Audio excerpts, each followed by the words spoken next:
This is Pico Sure, Pico laser with 1064 nanometers Nd:YAG laser system.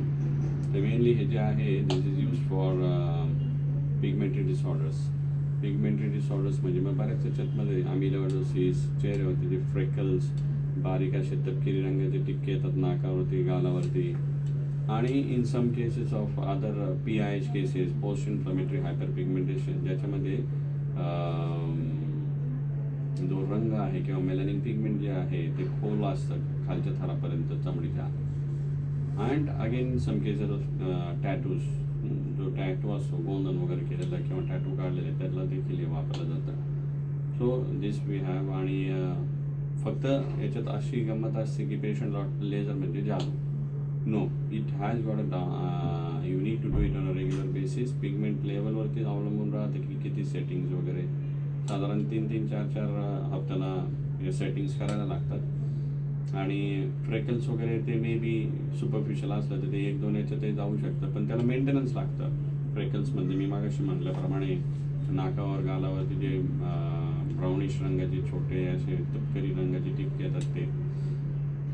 पण त्याला नंतर skin care regimen important आहेत, म्हणजे सनस्क्रीन, बाकी डाएटमध्ये व्हिटॅमिन C किंवा सायट्रस फ्रूट्स जास्त घेणे, जेणेकरून नॅचरल व्हिटॅमिन C गेलं की it acts as a natural antioxidant to prevent the UV rays induce damage. म्हणजे अतिनील किरणांमुळे या गोष्टी वाढत राहतात.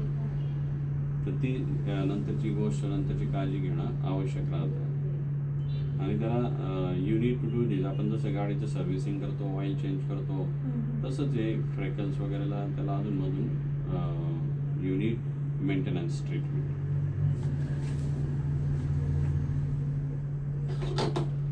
तर हे जे आहे नाव दिस थिंग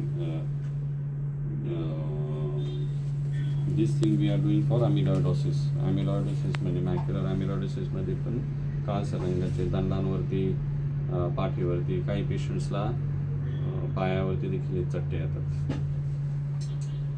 छोटासा बारीक चटका जाणवायला दचकू नका.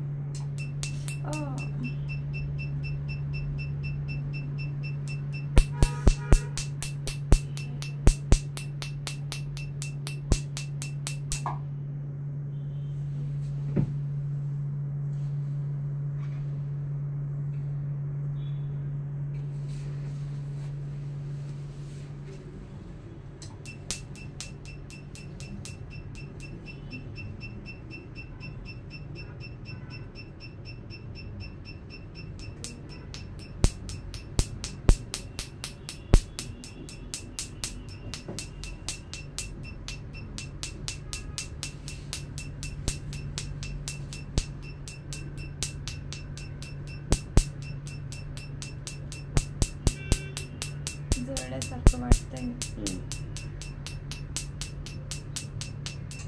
ते वाढतंय म्हणून मला टेन्शन येतं छातीवर.